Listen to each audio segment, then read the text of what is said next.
hola, un gusto estar con ustedes. Muchas gracias por compartir este espacio de conocimiento.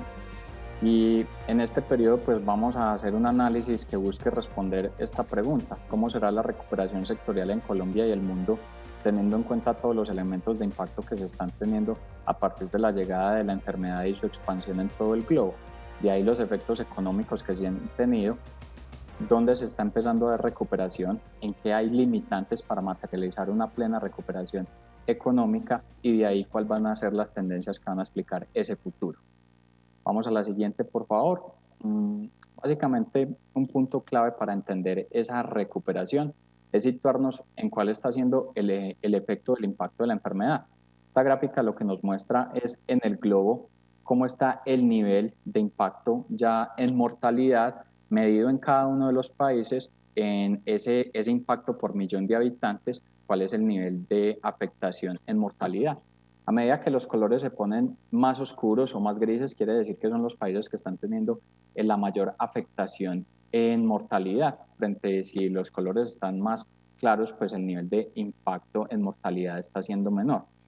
Esta enfermedad, esta pandemia que partió desde China a finales del 2019 y empezó a volverse a nivel global con mayor impacto desde mediados de marzo, cuando toca a Europa, y posteriormente pues llega a Estados Unidos y se expande en la totalidad del globo, pues nos muestra una pandemia que vale la pena hacerle un análisis comparativo con la última que tuvimos. Y la última pandemia que presentamos en el mundo fue H1N1, presentada en el 2009. Esa enfermedad, que también tiene un origen viral, pues generó una afectación relevante, pero comparado con el efecto del coronavirus, pues sus impactos fueron mucho menores. Estamos hablando que H1N1 en 2009, en 16 meses, infectó a 493.000 personas y se llevó la vida de 18.600 personas. En comparación con coronavirus, pues los efectos son muchísimo mayores, y uno de los referentes es, por ejemplo, los niveles de tasa de contagio. Cuando hablamos de H1N1 en ese momento, pues estamos hablando de tasas de contagio de 1,4 veces. Una persona podía contagiar con la enfermedad a 1,4 personas adicionales. En el caso del coronavirus se está hablando de hasta 2,8 veces. Una persona puede contagiar 2,8 veces a otras personas. Y de ahí pues los efectos que se están teniendo en la expansión, y las políticas que se han dado en materia de aislamiento, pues que tienen ese efecto adicional o el efecto relevante en el tema económico, a las personas estar aisladas, no estar involucradas en el aparato productivo y teniendo los limitantes asociados en el consumo. Se habla mucho de cuáles pueden ser los elementos que puedan incidir en el fin de la enfermedad para poder retomar los aparatos productivos. Algunos elementos pueden estar asociados en el tema de inmunidad, y si bien se ha visto algo de inmunidad en algunas poblaciones de Oriente Medio, algunas poblaciones en Japón, no está comprobado que se pueda dar una inmunidad de rebaño, que las personas podamos convivir con la enfermedad. Por eso otro de los elementos es la posibilidad de una llegada de una vacuna. Pero si vamos al cuadro siguiente, animamos lo siguiente, pues estamos hablando que en los diferentes procesos de vacunas pues pasan por diferentes fases, y en la actualidad estamos hablando de que hay más de 135 procesos en una fase preclínica, es decir, que están solamente en la fase de estudios. Hay 14 que están en la fase 1, que quiere decir que es cuando las vacunas pasaron esa fase preclínica y empiezan a hacer un testeo en animales para ver la efectividad del tratamiento propuesto. Pasa de ahí a una fase 2, es cuando se comprobó la efectividad en animales, empieza a hacerse una fase de efectividad de la enfermedad en pequeños grupos de personas. Y de ahí pasa a una fase 3, que ya se da un poco de una manera más masiva, la aplicación de la vacuna en poblaciones mucho mayores, en miles de personas, para poder empezar a testear efectos secundarios, y de ahí que entre a una fase de aprobación. En la actualidad solo hay una vacuna aprobada, que fue desarrollada por un laboratorio en la China que se llama CanSino, pero fue una vacuna desarrollada para uso limitado. Su uso solamente va a ser de aplicación en las fuerzas militares. No está aprobada para que sea pública a nivel mundial, o que sea de acceso a las diferentes personas. Hay confianza que el desarrollo de esta vacuna pueda llegar hacia finales de este año, y si pasa una fase de aprobación a finales de este año, y se ven procesos muy adelantados desde AstraZeneca, con el Instituto Oxford, con Moderna en Estados Unidos, Luego va a llegar un reto adicional, es que puede que la vacuna esté aprobada y ya va a ser ese el reto de cómo se va a distribuir en toda la población. Entonces vamos a hablar que son fases que no a la llegada de la vacuna a cierre de este año, comienzos del próximo año, pues directamente se erradica la enfermedad, sino que pasarán meses relevantes en los que se crean los procesos establecidos para poder hacer la masificación de la enfermedad en los diferentes gobiernos. De ahí que pensar que la recuperación económica de los países o del globo van a estar a partir de que exista una vacuna, pues estaríamos en un escenario donde vamos a estar en un impacto económico constante negativo hacia el próximo año.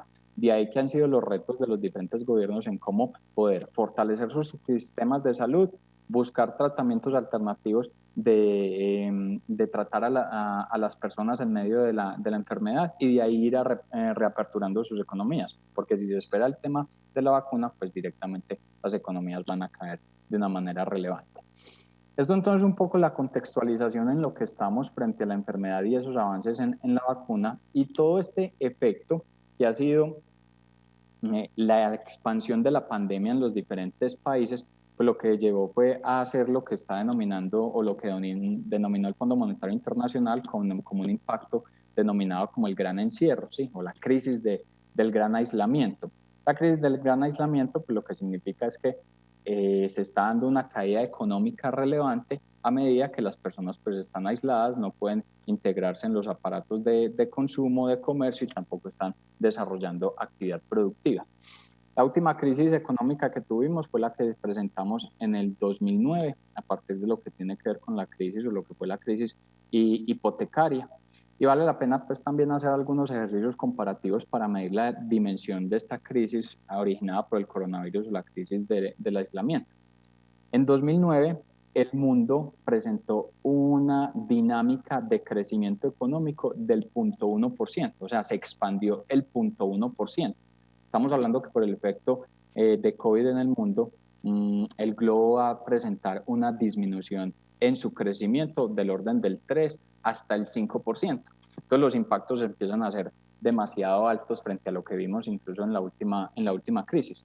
La última crisis del mundo pudo tener crecimiento económico porque fue un problema financiero que tuvo su origen en Estados Unidos por la crisis hipotecaria y los tenedores de esos bonos hipotecarios, muchos estaban en Estados Unidos, otros estaban radicados en Europa, entonces las economías de primer mundo empezaron a tener retrocesos económicos y sus capitales empezaron a refugiarse en otros países y se dio con mayor medida el tema de economías en desarrollo. Recordemos que incluso en ese momento, por ejemplo, en Estados Unidos perdió su grado de inversión, hubo mucho riesgo de diferentes países en Europa que pudieran salir de la zona euro y muchos entonces de esos capitales se refugiaron en países emergentes para poder desarrollar su crecimiento. Entonces países como Colombia, como Brasil recibieron los capitales y fueron los que ayudaron al crecimiento económico en esa época y en el global agregado pues finalmente el mundo pudo lograr crecer el 0.1%. Entonces, esa crisis del 2009 terminaba siendo una crisis concentrada en lo que se llama Wall Street. Se podía resolver en los mercados financieros. Esta crisis de coronavirus, este impacto económico no se resuelve en Wall Street, es un problema más Main Street, es decir, que le está afectando a todos los países y a todos los gobiernos. Por eso que vamos a ver retrocesos en todas las economías y que se pueden estar dando inyecciones monetarias por parte de los gobiernos, pero no ayuda sopesa un poco el impacto económico que está teniendo la enfermedad, pero no alcanza a generar crecimientos. De ahí las grandes diferencias con respecto a la última crisis. Si vamos a la siguiente diapositiva, vamos a ver entonces un poco este impacto en Colombia, cómo se está presentando, y lo animamos para ver los primeros cuadros. Vamos entonces a la siguiente para ver los primeros cuadros. Y en este primer cuadro lo que vemos es cuál ha sido el crecimiento de nuestra economía en el tiempo. Nuestra economía, si lo miramos en el cuadro que vemos en la parte superior en la izquierda, vemos ese crecimiento hasta el primer trimestre del 2020, tomando como un origen, un punto de partida, los datos del 2015. Nuestra economía, digamos que incluso antes del 2015, logró momentos donde nuestro PIB crecía a tasas del 4 y del 6%. Posteriormente, hacia 2015 y 2016, cuando empezaron a ajustarse hacia abajo los precios del petróleo, empezamos a tener afectaciones en los niveles de exportación y de ahí que nuestro crecimiento en PIB en 2016 haya sido del orden del 2,1%. Al perder esa renta petrolera en nuestro país, vio la necesidad de implementar una reforma tributaria, reforma que generó el ajuste de 3 puntos en el IVA, pasando ese IVA del 16 al 19%, y ese es un impuesto que tiene un impacto directo en el consumidor y ese consumidor pues era uno de los actores que mayor crecimiento estaba aportando a nuestra economía. Al verse afectado directamente, generó que nuestro crecimiento económico para el 2017, con la entrada en vigencia en la reforma tributaria, fuera del 1,4%. Posterior a esos efectos, digamos que ese fue como el punto de inflexión del menor crecimiento económico de nuestro país empezó a presentar crecimiento o recuperación en esa dinámica de crecimiento. Llegamos al 2019 a una tasa de expansión del 3,3% y muchos de los planes hacia 2020 estaban apuntándole a que nuestra economía posiblemente iba a crecer a una tasa del 4%, incluso impulsado por elementos como la ley de crecimiento que buscaba efectivamente implementar diferentes políticas en diferentes sectores que nos ayudaran a un mayor nivel de expansión. Nos llega el impacto COVID e incluso en los 3 primeros meses del año nuestro país logró generar crecimiento, generó el 1,1%. Si esto lo comparamos con otros países, en el primer trimestre del 2020, China presentó decrecimiento en su PIB del orden del 6,8%. China no había presentado decrecimiento en su PIB desde 1976. Estados Unidos retrocedió al 4,8%, zona euro al 3,5%, México 3,2% de retroceso. Si mirábamos en Latinoamérica, Chile crecía apenas el 0,1%. Nosotros logramos tener un crecimiento del 1,1% porque todavía el efecto de aislamiento no estuvo muy marcado en los 3 primeros meses del año. Recordemos que el aislamiento empezó a darse hacia finales de marzo, pero posterior a marzo, por ejemplo, las estimaciones del crecimiento en abril fue que tuvimos una caída del 20%. De ahí que los diferentes centros de pensamiento estimen una expansión para nuestro país, lo vemos en la gráfica superior de la derecha, que habla un Fondo Monetario Internacional donde posiblemente este año vamos a retroceder al 7,8% y, por ejemplo, una NIF estima un 2,4%, todos los centros de pensamiento ven una disminución en nuestro PIB para este año. Con una estimación de recuperación hacia el 2021, si no se presenta una segunda ola, un segundo rebrote de la enfermedad y un nuevo llamado a cuarentenas. Si, por ejemplo, se diera esa segunda ola, un nuevo llamado a cuarentenas, muy posiblemente hacia el 2021 vayamos a tener un crecimiento cero en nuestro PIB y que el efecto de impacto económico se siga alargando. ¿Cuál es uno de los efectos más marcados en este impacto económico? Es lo que tiene que ver con empleo. En empleo, recordemos que nosotros estábamos en tasas de desempleo del orden del 10%. En abril registramos un nivel de desempleo del 19,4%. En ese periodo generamos la pérdida de 4 millones de personas perdieron sus puestos de trabajo. Y si miramos en todos los sectores de la economía colombiana, se presenta decrecimiento en puestos de trabajo, a excepción de servicios públicos. Servicios públicos se expandió, pero no es un gran empleador, o sea, no es un sector que emplea gran cantidad de personas. En abril tuvimos esa tasa del desempleo superior al 19%, para mayo se nos ubica en el 21,4%, entonces uno dice, listo, estamos teniendo antes más problemas, este desempleo sigue creciendo, pero hay algunas señales positivas en el comportamiento en mayo. Resulta que en abril perdimos 4 millones de puestos de trabajo y para mayo se recuperaron 780,000 puestos a medida que empezaron a darse las reaperturas graduales en la economía. No logramos disminuir la tasa de desempleo porque para mayo, personas que en abril no estaban buscando empleo, en mayo ya empezaron a buscar empleos. Entonces, pese a que se recuperaron algo de empleos, hay una mayor masa de personas que están buscando emplearse. Entonces, de ahí el efecto que estamos teniendo en este nivel de tasa de desempleo. Pero hay un punto, una señal positiva, es en esa recuperación de puestos que se presentó. Si vamos a la siguiente diapositiva, pues vamos a ver también algunos elementos que tienen que ver con los impactos a nivel económico y cómo puede ver uno fortalezas de los países. Esta gráfica, si vemos la de la izquierda, pues básicamente lo que nos está relacionando en color verde es la curva de nuestra tasa de cambio hasta el 2019. En la gráfica de la derecha lo vemos hasta abril del 2020. Y las barras que encontramos pues son el flujo de dólares que le entra a nuestro país, bien sea por las exportaciones, por la entrada de remesas o por la entrada de inversión extranjera directa. Un ejemplo de fortaleza económica de un país radica en el comportamiento de su tasa de cambio.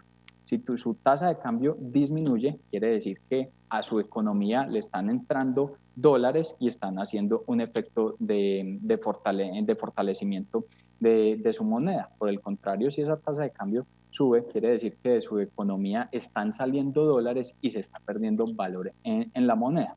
Entonces resulta que nosotros hacia el periodo del 2011, 2012, 2013, que fue periodo en el que veníamos posterior a la crisis del 2009, donde recordemos que gran cantidad de capitales que estaban en Estados Unidos, estaban en Europa, pues lo que hicieron fue refugiarse en países emergentes, entre esos nuestro país, pues lo que nosotros recibimos fue un gran volumen de entrada de flujos extranjeros.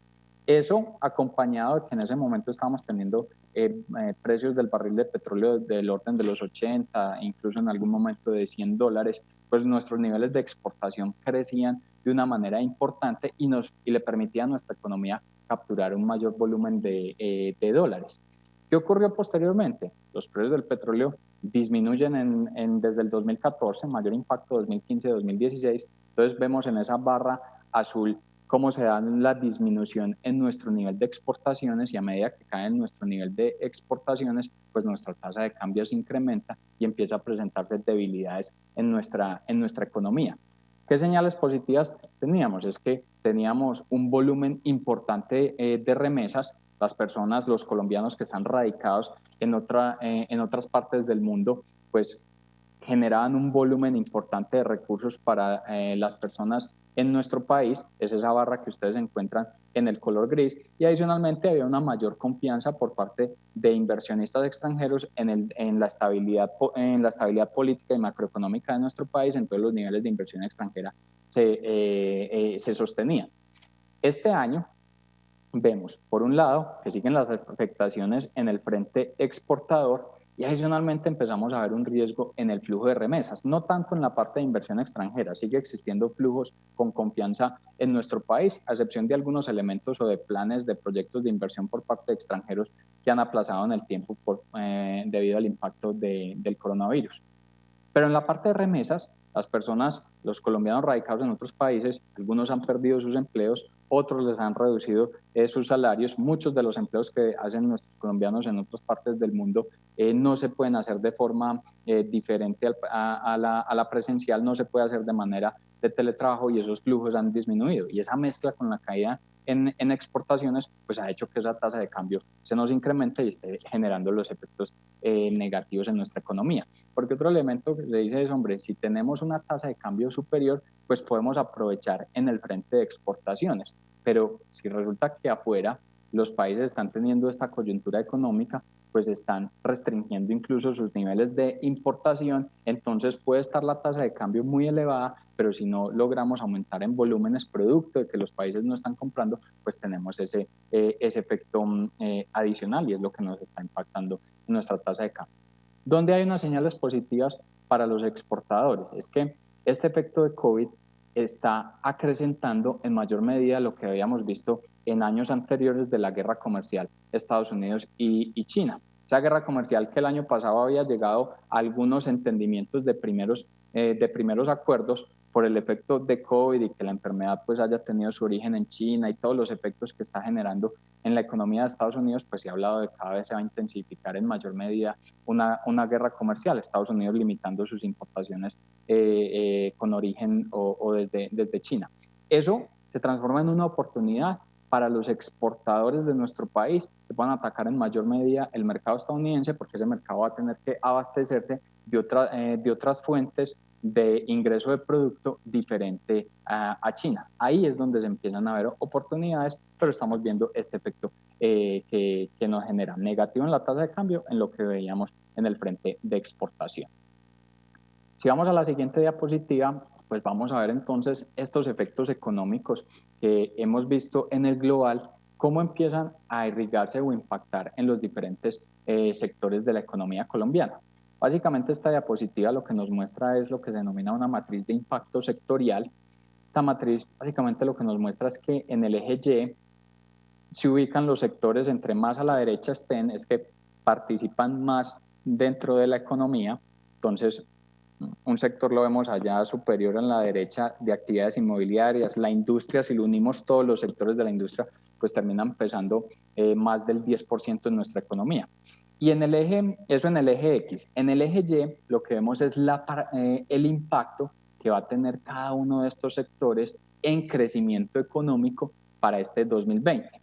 ¿Cuáles son los sectores que van a tener un impacto leve? Que lo vemos en la parte inferior de la gráfica de la diapositiva. Son sectores que van a tener incluso, que van a presentar crecimiento económico este año y van a presentar expansiones entre el 4 y el 10%. Y ahí radica principalmente lo que tiene que ver con bienes básicos, todo el tema de alimentos, la parte agrícola, tanto de cultivos que se transforma, que posteriormente se desarrollan en un alimento, o la parte pecuaria y ganadera que también se transforma en el frente de alimentos. Ahí es donde los mayores niveles de demanda se están presentando, no se dan una contracción en la demanda y de ahí que sean sectores que nos van a mostrar una tasa de crecimiento importante. Otro relevante es la nueva realidad del consumidor más hacia la virtualidad, más hacia el comercio electrónico. Estamos hablando de tasas de crecimiento en comercio electrónico del orden del 60%, o sea, un viraje bien importante en la adquisición del producto, ya no tanto en el frente físico, sino más en este aspecto de virtualidad. Entonces, este crecimiento en comercio electrónico. Actores de comunicaciones y de telecomunicaciones con una mayor demanda en Internet por las personas estar pues más tiempo en el hogar y utilizar pues diferentes elementos tanto de entretenimiento como para la virtualidad en sus oficinas o el tema educativo de sus hijos y de las personas pues en la universidad. Y abre también una oportunidad para los desarrolladores de software para poder irrigar todo ese conocimiento en la mezcla de virtualidad, en nuevos programas y de ahí pues ese tipo de expansión. Si miramos en el frente moderado, estamos hablando de sectores que van a tener una tasa de expansión inferior al 4%, pero van a presentar crecimiento económico. Vemos ahí un sector como la construcción civil, era el sector que mayor tasa de crecimiento venía presentando históricamente. En el 2019 presentó una expansión del 12%. Este año va a crecer, pero tuvo impactos en el aislamiento que hizo el retraso de las obras como puentes, vías, toda la materialización de desarrollo de 4G. Va a seguir creciendo, pero no en la misma dinámica que veíamos anteriormente. Un sector de energía eléctrica pues tiene una demanda que no va a crecer considerablemente, pero que se mantiene estable y de ahí allá pues una expansión. Y el frente de servicios de salud que va a tener unos mayores niveles de presupuesto, pero que en el primer semestre de este año ha tenido una afectación desde las IPS porque han tenido que prepararse para la atención de la enfermedad. Entonces muchos de sus procedimientos tradicionales o lo que es la enfermedad normal o tradicional, pues esos procedimientos han tenido que desplazarse en el tiempo y hay menores niveles de ocupación en las diferentes IPS. Cuando ya seguimos subiendo en esta matriz y vamos hacia un segmento medio, entonces empezamos a ver sectores o que van a presentar 0% de crecimiento o empiezan a presentar levemente una disminución. Y uno empieza a ver aquí afectaciones es en las cadenas logísticas, unas cadenas logísticas que anteriormente pues movían diferentes tipos de productos y que hoy se concentran principalmente en los bienes básicos. Entonces en bienes básicos se está dando un crecimiento en la demanda de transporte, pero en el otro tipo de bienes se está dando una disminución y el efecto agregado o va a generar una estabilidad, 0% de crecimiento o levemente crecimiento. Solamente en meses como abril y mayo, más efectos de aislamiento generó que en transporte terrestre de carga mensualmente se dejaran de hacer 71.000 viajes. Si vamos ya a la parte superior de esta matriz, en los impactos altos que empezamos a ver, uno analiza un sector comercio y uno analiza un sector industria y cuando se revisa en profundidad, pues va a depender de los subsectores que participan en cada una de estas actividades. Y entre los sectores estén más relacionados en el B2C, o sea, tengan que ver más con el consumidor final, pues van a haber unos mayores niveles de afectación, producto de que las personas al estar aisladas, pues lo que están consumiendo principalmente radica en los bienes básicos, en el entretenimiento, en ese entretenimiento pues al interior del hogar y están desplazando un poco la canasta, o la han reducido un poco esa canasta que tiene que ver en el frente de prendas de vestir, en la parte de cosmético. Entonces de ahí las afectaciones en los comerciales y en los industriales. Un segmento como actividades inmobiliarias. Nuestro país mueve en todo el segmento inmobiliario del orden de 47 billones de pesos. Solamente en arrendamientos en un mes como abril se dejaron de pagar el 43% de los arrendamientos. En educación vamos a tener una afectación producto de elementos de deserción universitaria, medidos entre el 20 y el 40%. La parte de petróleo y gas y en todo esto que tiene que ver con los energéticos no renovables, las caídas en precios de los commodities generan pues ese nivel de impacto. Y ya en la parte superior, o cuando hablamos de impacto extremos, pues se presentan mucho más lo que tiene que ver con ese B2C, el producto que va directamente a ese consumidor final. Lo vemos en la parte automotriz, lo vemos en todo el canal Oreca, la parte de hotelería, en el frente de servicios B2C, que en 2019 teníamos niveles de ocupación del 58% de nuestros hoteles en Colombia. En la actualidad estamos hablando de niveles de ocupación que rondan entre el 3 y el 6%. Todo el segmento de restaurantes, el ecosistema de restaurantes que está compuesto por 90.000 establecimientos, 27.000 que han tenido que cerrar o ni siquiera trabajar a través de temas como domicilios porque no termina siendo rentable ese tipo de canal. Entonces de ahí pues los segmentos que terminan teniendo ese impacto extremo, y tal vez el de mayor impacto, lo que tiene que ver con el entretenimiento presencial, es decir, los eventos masivos. Muy probablemente en nuestro país no vamos a ver eventos masivos hasta finales del próximo año, y todo ese ecosistema, la afectación agregada que está teniendo. Si vamos a la diapositiva siguiente, esto entonces un poco para entender qué es lo que nos está pasando y cómo nos afectan los diferentes sectores. Y vamos entonces a la diapositiva siguiente a ejemplificar un poco más qué es lo que está ocurriendo y cuál es el nuevo consumidor. Si animamos esta presentación, y entonces vamos un poco a la animación de estos recuadros, entonces vamos a estar enfrentados a ¿qué? A un nuevo consumidor. Un nuevo consumidor, ¿qué es lo que ocurre? Pues que está cada vez más tiempo y seguirá estando más tiempo al interior de su hogar. ¿Qué nos corrobora un poco estos elementos? Ustedes ven acá diferentes empresas en diferentes segmentos a nivel internacional. Por ejemplo, un Slack es una compañía de comunicaciones, anunció que va a mantener a sus empleados teletrabajando hasta septiembre de este año. Amazon habla que a octubre de este año. Si miramos segmentos de energía como un Naturgy y un Enel, dicen que todo el 2021 van a estar en teletrabajo. Si seguimos analizando pues tecnológicas como Google, habla también de 2021. Vamos a un Facebook y se habla de un 2030. Un Shopify se habla que siempre a partir de ahora, siempre sus empleados van a estar en teletrabajo. Un Nationwide, que es una compañía de seguros, dice que de aquí en adelante va a estar en teletrabajo de forma permanente, un permanente híbrido. Ese permanente híbrido quiere decir que unas personas están teletrabajando, otras personas estarían presencialmente, solo si la persona quiere hacerlo de esa forma. Entonces la aseguradora lo que ha dicho es que va a recortar muchas de sus oficinas a nivel internacional y va a dejar algunos centros de encuentro cuando las personas quieren hacer algún tipo de reunión o quieren tener ese trabajo de forma presencial. Y lo mismo lo dijo Jack Dorsey, el CEO de Twitter, de seguir estando bajo teletrabajo de forma permanente. Vamos y hablamos de muchos de los segmentos, y aquí traigo como algunas frases relevantes recientes de algunos de actores dirigentes de diferentes compañías. Una multinacional de alimentos como Mondelez hablan que van a hacer un recorte masivo de oficinas alrededor del mundo, oficinas físicas. En el sector financiero, un Barclays, un Morgan Stanley, diciendo que ya empieza a ser un poco como algo del pasado tener unos edificios llenos de personas, y que la nueva realidad es las personas trabajando de forma remota. Incluso en los datos de Colombia, y lo vemos si animamos las dos siguientes, vemos la cantidad de personas que están teletrabajando en nuestro país.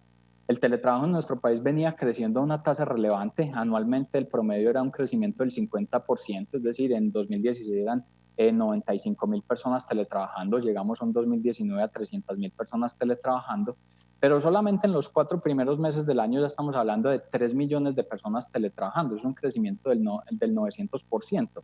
Y hay un efecto relevante. O sea, estamos hablando que el 12% de la fuerza laboral colombiana está haciendo teletrabajo. Históricamente era el 1,2%. Si vamos a otras economías como Estados Unidos el 35% de su fuerza laboral en la actualidad está teletrabajando y venía a unas tasas del 12%. De ahí datos, por ejemplo, empresas como Zoom, en la cantidad de sus usuarios, 2019 tenía 10 millones de usuarios, en la actualidad estamos hablando de 200 millones de usuarios.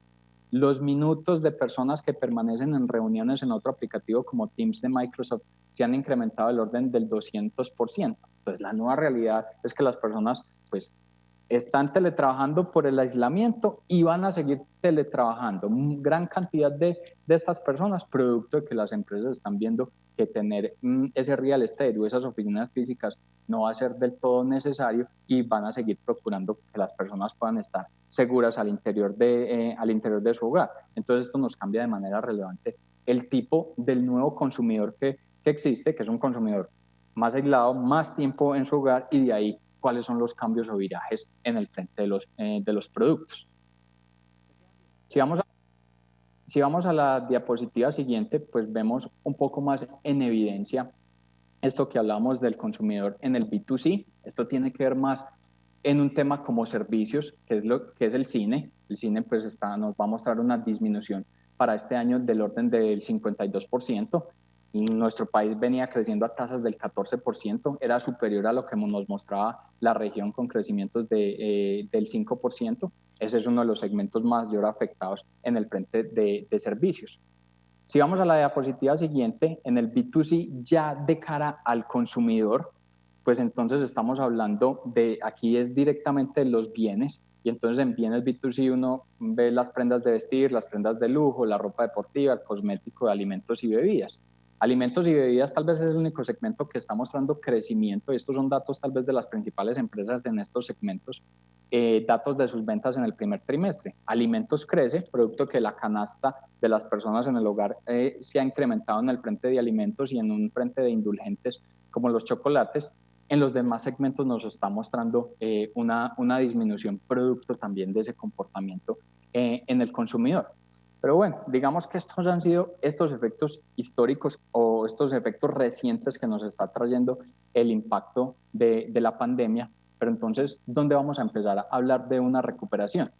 Y si vamos a la diapositiva siguiente, básicamente aquí lo que vemos son todos los mercados, los principales mercados en el mundo, ¿sí? Estamos hablando de que estos países, Estados Unidos, China, Japón, Alemania, India y Reino Unido, representan más o menos el 50% de la economía del mundo. Y las gráficas que estamos viendo en esta diapositiva es el comportamiento de las bolsas en esos países. Una recuperación de los mercados bursátiles no quiere decir que hay directamente una recuperación económica. Lo que quiere decir es que se está dando una expectativa de que se va a dar una recuperación económica. Y aquí se muestra en todos los países que las bolsas han venido reaccionando favorablemente, en algunos países incluso ya borrando las pérdidas que se habían presentado, y aquí se empieza a ver un poco si esa recuperación va a ser en V o va a ser en W. Por ejemplo, en China muestra un comportamiento en W, un Estados Unidos, un Japón lo muestra en V, lo mismo que una Alemania. Y aquí las bolsas nos empiezan a mostrar que es que ya se empieza a ver recuperación económica a medida que se han empezado a dar la liberación de los aislamientos. Entonces ahí la expectativa en materia de recuperación. Si vamos a la diapositiva siguiente, hablamos específicamente de Colombia. Pues en Colombia estamos en cuarentena, pero digamos que una cuarentena estricta posiblemente la vimos hasta el 1 de junio, o sea, desde finales de marzo hasta el 1 de junio, porque el 1 de junio gran cantidad de los sectores empezaron a reaperturarse. Quiere decir que la duración promedio de la cuarentena fue de 67 días.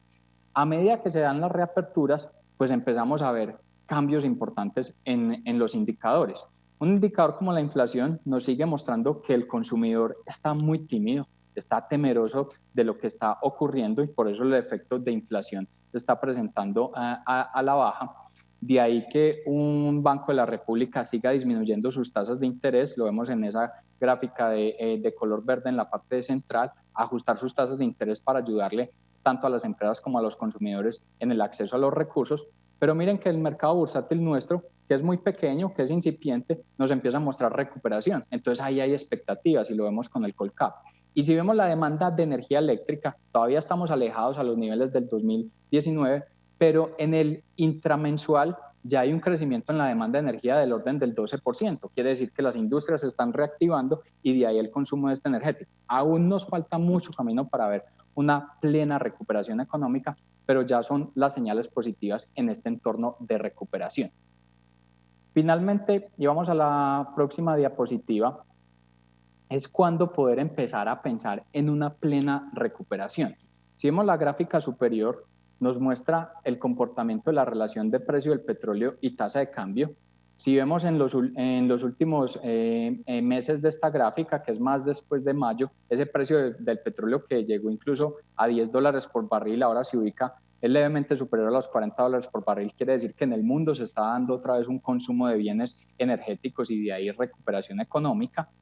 ¿Cuál radica el principal reto? Es lo que vemos en la gráfica superior a la derecha, es los retos en el sistema de salud. Y es que si los casos se incrementan masivamente producto de las reaperturas, los sistemas de salud no estén preparados algunos y entonces tenga que darse un nuevo llamado a una cuarentena que tendría pues el mayor impacto en el frente económico. ¿Dónde ver un mayor volumen de recuperación económica? La recuperación que estamos viendo es tímida. ¿Dónde vamos a verla en mayor medida?